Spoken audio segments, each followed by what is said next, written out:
우리는 지난 시간에 시편 130편을 통해서 내 영혼이 가장 갈망하는 것이 뭐냐 하는 문제를 살펴보았습니다. 우리 영혼이 가장 갈망하는 게 뭐냐? 사죄의 은총입니다. 우리의 죄를 하나님께 용서받는 것, 이것보다 더 큰 우리 영혼의 갈망은 없는 것이고, 영적인 축복 중에서 가장 큰 축복이 뭐냐? 가장 기본되는 축복이 뭐냐? 죄의 용서함을 받는 겁니다. 나머지 복은 다 이것 다음에 오는 것이지 이 죄의 용서보다 더 큰 축복은 없고, 하나님의 형상으로 빚어진 우리의 영혼이 그러므로 용서받기를 갈망하는 것보다 더 큰 갈망은 우리 영혼에 없는 거죠. 그렇다면 이제 그렇게 용서를 받게 되면 결과가 뭐냐 하면은 관계가 회복되는 겁니다. 여러분, 이 관계와 친밀함은 조금 다른 건데요. 예를 들면 이런 예를 한번 들어보죠. 아버지와 아들 부자 관계가 있다고 합시다. 이 한 번 생겨진 부자 관계는 없어지지 않죠. 어떤 일이 있어도 부자 관계는 사라지지 않습니다만은 이 부자지간의 친밀한 관계는 언제든지 깨질 수 있습니다. 그죠? 내가 어떻게 하느냐에 따라서 어떤 사건이 벌어질 때 서로의 이게 맞지 않을 때 친밀함은 얼마든지 깨어질 수 있는 거죠. 부부가 한 집에서 살아가는 관계가 유지된다 할지라도 친밀함이 깨지면 행복이 없죠. 서글픈 관계가 될 수밖에 없는 거잖아요. 하나님의 관계도 그렇다는 거예요. 하나님과 맺은 언약은 영원 불변하죠. 우리가 예수 믿는다면, 예수를 진정으로 믿는다면 하나님과 우리와의 관계는 깨지지 않습니다. 그러나 종종 하나님과 우리와의 친밀감은 깨질 수 있습니다. 내가 죄를 지었을 때 그 친밀감은 깨어지게 되고 내 영혼은 탄식하게 되는 거죠. 이 친밀감이 왜 깨지냐? 한마디로 거룩하신 하나님과 우리가 멀어진 관계, 친밀감이 깨지는 것은 죄 때문이죠. 근데 요즘 많은 사람들은 회개를 정확하게 하지 않아요. 그래서 이 새로운 관계의 행복을 잘 모르는 경우가 굉장히 많습니다. 습관적으로 신앙생활을 하는데 내 속에 하나님이 더러워하시는 것이 뭔지를 묻지도 않고 듣지도 않고 따라가지도 않기 때문에 뭔가 계속 껄끄러운 관계로 가다가 나중에는 이 관계가 습관화되는 경우가 너무너무 많습니다. 그래서 여러분이 하나님과 내가 참 친밀하다, 하나님 나를 정말로 사랑하신다, 예배드리는 감격이 없다 그러면은 여러분 스스로 하나님께 질문을 해야 돼요. 왜 하나님 나에게는 이렇게 주님과의 만남에 감격이 없는 것일까요?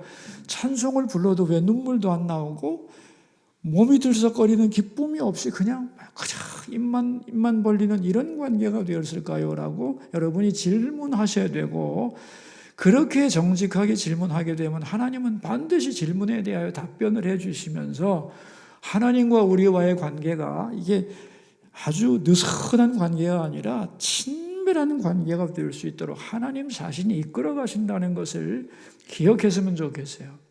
스스로에게 한번 질문해 보세요. 내가 하나님 앞에 정직한 자세로 나아가 예수님의 보혈로 내 죄를 언제 씻었는가?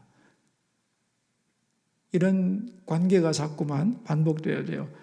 때를 계속 씻고 목욕을 자주 하게 되면 이 급급해서 못 견디는데 1년씩 안 하다 보면 그죠? 감이 떨어지잖아요.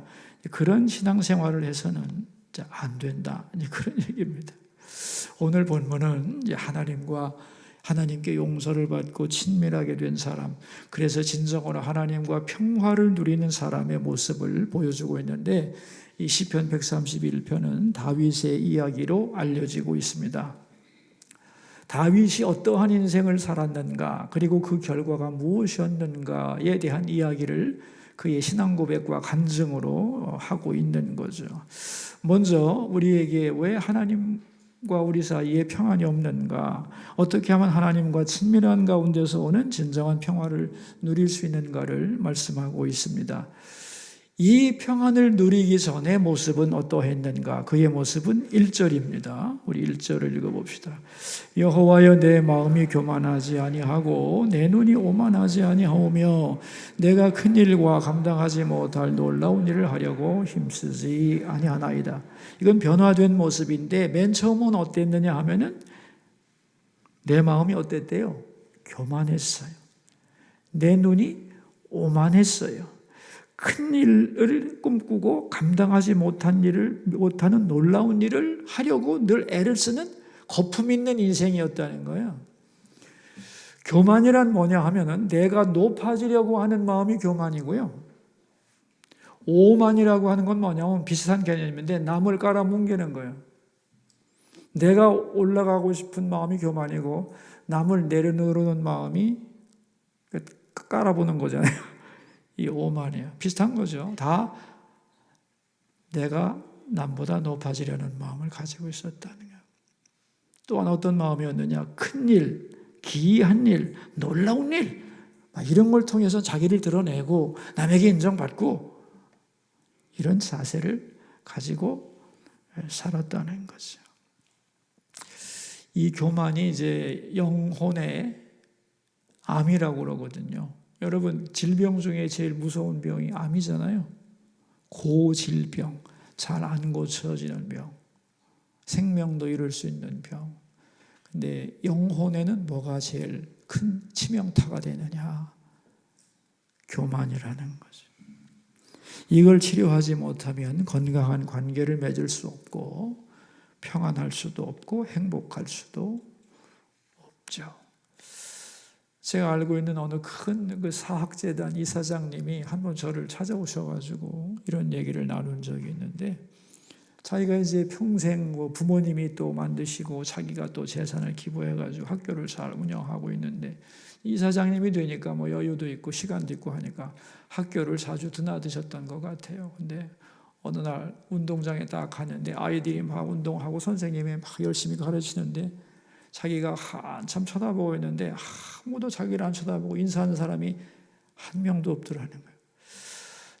너무도 서운해가지고, 야, 어떻게 이 많은 학생과 이 교사들이 한 사람도 인사하는 사람이 없냐 그래가지고 그 가르치는 교사를 불렀대. 참 와보라.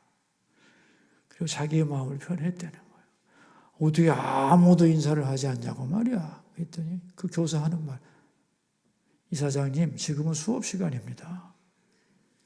수업 시간에 학생들에게 전체 차렷, 이사장님께 격려, 이럴 수 없는 겁니다. 맞죠? 근데 그 말을 듣고도 해결이 안 되더라는 거예요. 내가 한 일이 얼마나 많은데, 내가 우리 부모님과 내 재산을 다 꼬라박았는데 어떻게 내가 이런 대접을 받나 해가지고 교직원 전체를 소집시켰대. 이러면 안 된다. 그런데 그 얘기를 듣고 교사들 몇 명이 반발을 했다는 거예요. 아니, 아무리 이사장님이라도 그렇지, 인사 안 한 걸 가지고 우리 보고 이러시면 어떡하냐고 말이야. 몇몇 사람들이 반발을 한 거예요. 그럼 묘한 분위기가 생겼는데, 이거 어떻게 하면 좋을지 모르겠다고. 이럴 때 어떻게 해야 돼요? 이제 찾아오신 거예요. 그럼 나도 어떻게 알아? 자기도 모르는데. 근데 이제 이런 생각이 들었어요.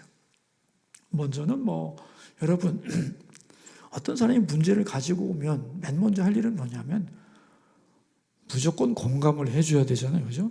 아이고, 힘드셨겠습니다.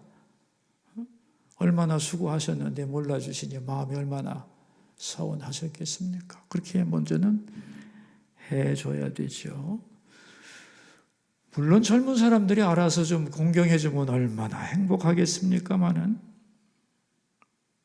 그러지 않는 게 참 문제인데, 근데 진짜 문제는 이사장님이 계속 서운한 마음을 가지고 계시면 저 사람들은 아무도 느끼지도 못하고 바뀌지도 않을 텐데 이사장님만 골병듭니다.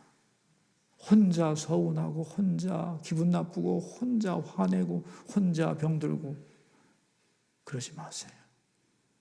마음을 바꾸세요. 어떻게 바꿉니까? 축복을 하세요. 축복을. 야, 내가 만든 학교에서 저렇게 젊은 아이들이 뛰어놀고 바라보니 좋구나. 하나님, 저 아이들, 저 꿈나무들을 축복해 주셔서 우리 학교에서 많은 인재가 끊임없이 배출되게 하옵소서. 그리고 선생님 보고 서운해하지 말고, 어떻게 생각하면 선생님은 이사장님을 못 보고 애들에게만 전념한 거니까, 아우 자네 참 열심히 아이들을 가르치더구만, 참 잘했어 하고 어깨라도 좀 두드려 주시고, 그렇게 하시면 어떻겠습니까? 사람은 몰라줘도 하나님은 아시잖아요.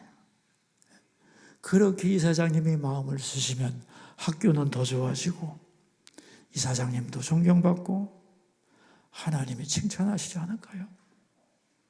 그랬더니 그분 하신 말씀, 제가 교만했나 봅니다. 그리고 가셨어요. 여러분, 교만한 사람의 특징이 1절 전반부에 다 나오잖아요. 그죠? 네. 교만하고 오만하고 큰 일만 생각하고 작은 일 우습게 알고 다 이런 거. 여러분, 권투를 할 때 잽을 잘 때리는 사람이 이기는 거거든요. 대개 판정승을 하려면 유효타가 몇 타가 나와야 되면 타닥타닥 하면서 정확하게 번째가 들어가야 되는데, 미련한 사람들은 카운터 블로우를 치려고 뒤지게 두드려 맞다가 KO 펀치를 날리려고 하다가 지가 쓰러집니다.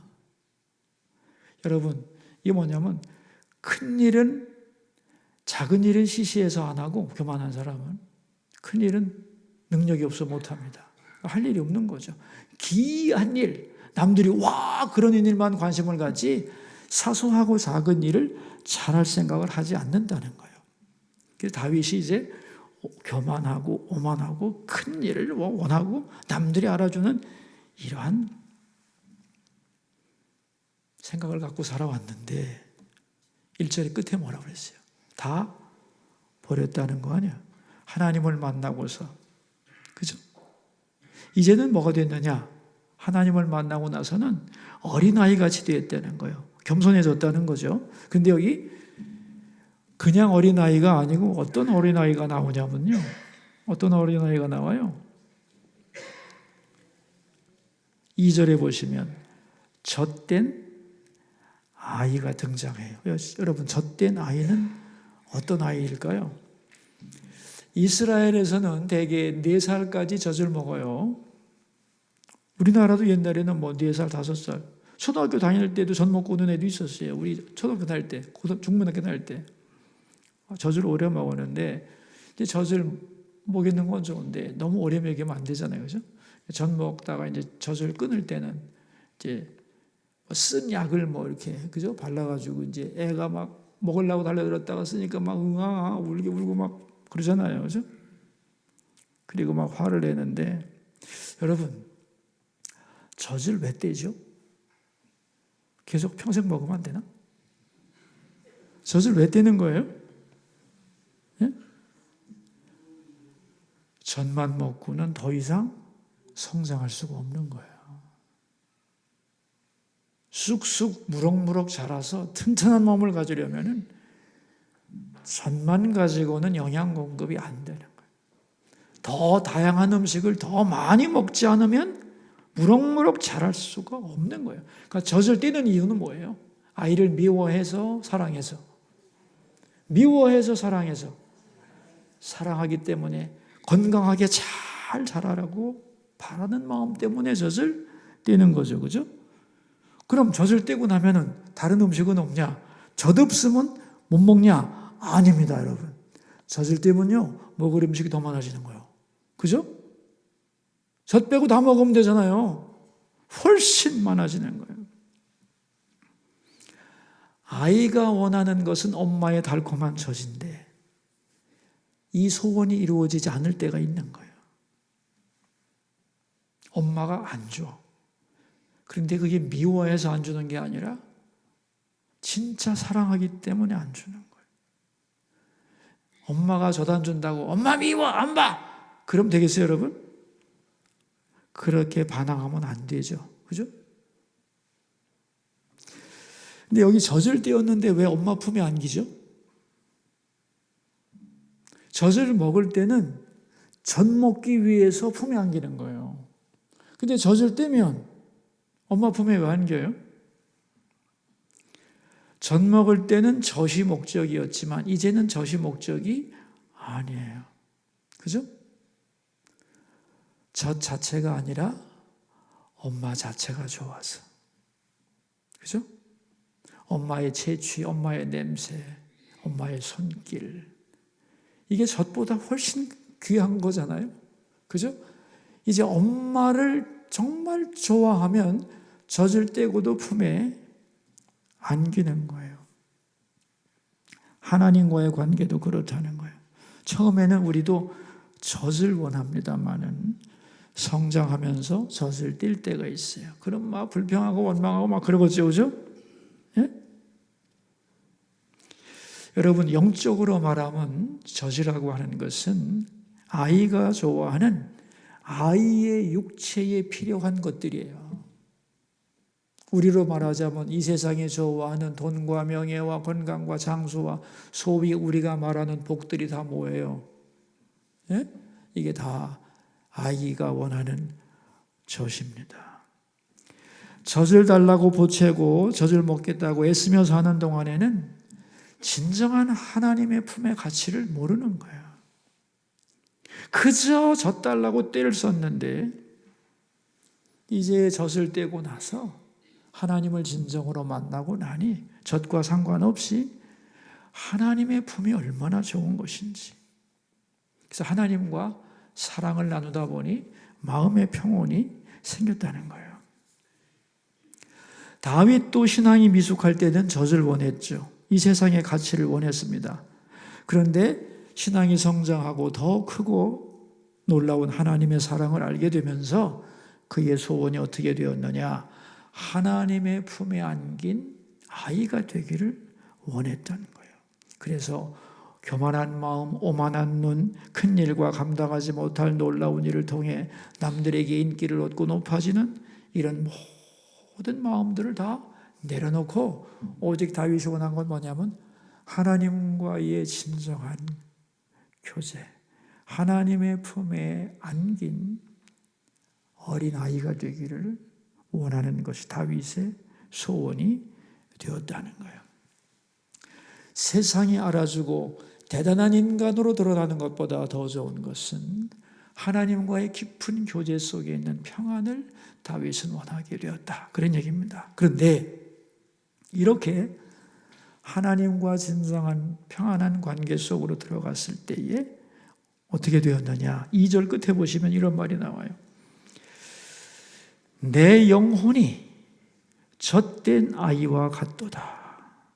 다윗의 깊은 마음이 하나님의 품 안에 안긴 상태가 되었을 때 어떤 일이 벌어졌느냐? 놀라운 일이 벌어졌습니다.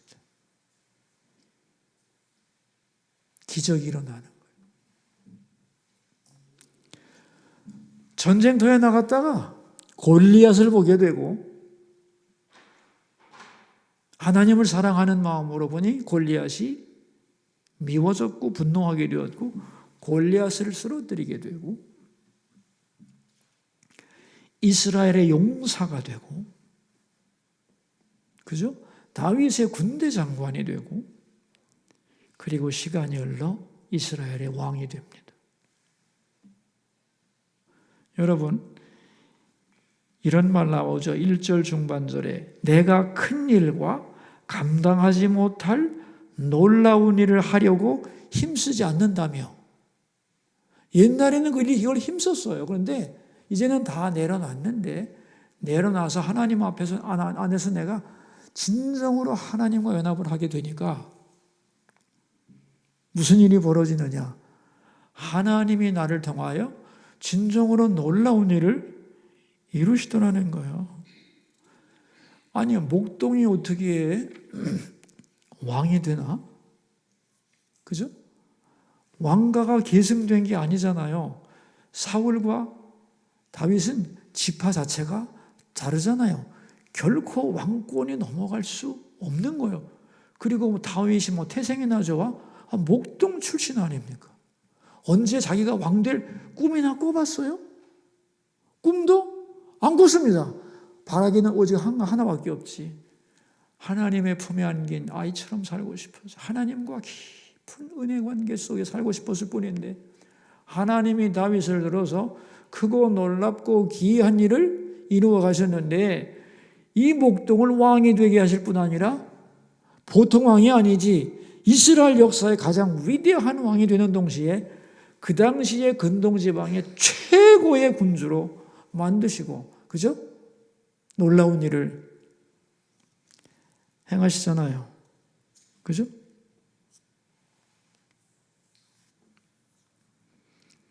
마치 이런 거죠. 다윗이 뭔가를 이루려고 새벽부터 밤까지 뛰어다닌 게 아닙니다. 하나님 품에 안겨 있었고 하나님께 만족하고 하나님을 사랑하고 있었는데, 하나님이 다윗을 안고 다윗의 걸음보다 더 크고 빠른 걸음으로, 그죠? 다윗을 통해 이루고자 하신 일을 하나님이 이루게 하신 거예요. 만약에 다윗이 사울을 죽이려고 했거나 자기를 따르는 군사를 일으켜서 전쟁을 일으키면서 사울 군대와 맞섰다면 통일하는 데 훨씬 더 오래 걸렸을 거라고 학자들은 생각합니다. 아마 3배 정도 걸렸을 거고, 그것도 가능성은 반반이다, 그렇게 보고 있어요. 그런데 참고 인내하며 고난 속에서도 하나님께 기도하며 찬양하며 하나님이 주신 작은 일에 불평하지 않고 최선을 다했을 때, 온 이스라엘과 유다 지파가 하나님이 다윗을 왕으로 세우셨다는 걸 인정하고 피를 흘리지 않고 하나님의 은혜로 왕이 됩니다. 바쁘고 요란하게 본인이 뛰어다닌 게 아닙니다. 가만히 하나님 품에 안겨 있었을 뿐이죠. 근데 사실 성경을 잘 보면은 다윗처럼 일을 많이 하고 다윗처럼 치열하게 산 사람이 없어요. 근데 그의 마음의 소원은 언제나 뭐였어요? 야, 내 소원이 뭐였는 줄 아냐? 하나님의 품에 안긴 아이가 되는 게 소원이었다는 거예요.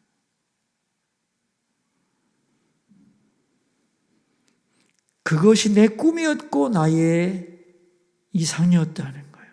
그러니까 세상이 어떻게 돌아가더라도 전쟁터 한가운데서도 어머니 품에 안긴 아이같이 되기를 원하고 그 품에서 위로와 기쁨을 누렸을 때에 하나님이 다윗을 안고 큰 일을 이루셨다. 그게 다윗의 인생이었습니다. 자, 그렇다면 이제 이게 왜 성전에 올라가는 노래가 되었을까요? 성전에 올라가는 우리의 마음이 어떠해야 되는가를 보여주는 겁니다. 이 세상에 대해서, 그리고 하나님에 대해서 어떤 마음을 가져야 되는가를 가르쳐 주는 거죠. 여러분, 성전에 올 때 어떤 마음으로 오라는 건지 여러분이 본문을 통해서 대답하실 수 있겠죠? 어떤 마음으로 오라는 거예요?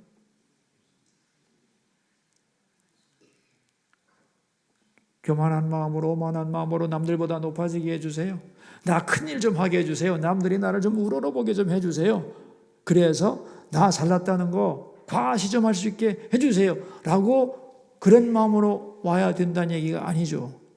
그런 마음 다 어떻게 해야 돼요? 하고 내려놓고. 그 옛날에는 그럴 수 있는데 내려놓고, 이제는 어떤 마음으로 나오라는 거예요? 빨리 대답해요. 네? 어머니 품에 안긴 아이가 되려는 마음으로.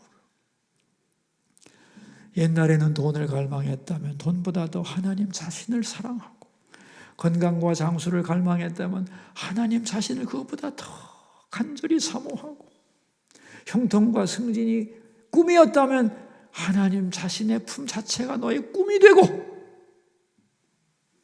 그죠? 그런 마음으로 나오라는 거예요. 그럼 맨 먼저 이루어지는 게 뭐냐? 평온함이라고 했어요. 그런 마음으로 나오면 하나님과 화평을 이루고 평안하게 될 것이고, 둘째, 그렇게 될 때에 하나님이 너를 통해 하시고 하자 하는 역사를 하나님 손으로 이루신다는 거예요. 예? 그러니까 내가 되고 싶은, 내가 되기 위해서 몸부림친다고 되지도 않습니다, 여러분. 우리보다 우리를 더 잘 알고 사랑하시고 우리를 향한 계획을 가지고 계신 하나님이 나를 이끌어 가시려고 할 때에 내가 주님과 제일 빠른 속도로 정확하게 걸어가려면 내 몸에 힘을 줘야 된다, 힘을 빼야 된다. 힘을 줘야 된다, 빼야 된다. 목이 발음이 줘야 된다, 빼야 된다. 빼야 되죠. 아우, 나는 이 일 꼭 해야 돼요. 그거 안 된다고 너무 떼쓰지 마라. 그런 얘기입니다. 기이한 일, 특별한 일 하려고 하지 마라. 정말로 하나님 자신을 사랑하라는 거예요. 우리는 되게 내 기도 제목 갖고 나와가지고 이거 해주셔야 됩니다, 하나님. 왜 이렇게 안 하십니까? 왜 이렇게 안 하십니까? 왜 원하는 젖을 안 주십니까? 그게 다가 아니라는 거예요. 그래서 하나님 앞에서 가져야 될 자세가 두 가지입니다. 첫째는 1절에 나오잖아요. 오만 교만, 겸손해야 된다는 거예요. 겸손한 마음으로 내 주장 내려놓고, 두 번째는 크고 놀라운 일을 관심 갖지 말고 하나님이 너에게 맡기신 그 작은 일, 그 일을 감사한 마음으로, 충성된 마음으로 성실하게 최선을 다하면 된다는 거예요.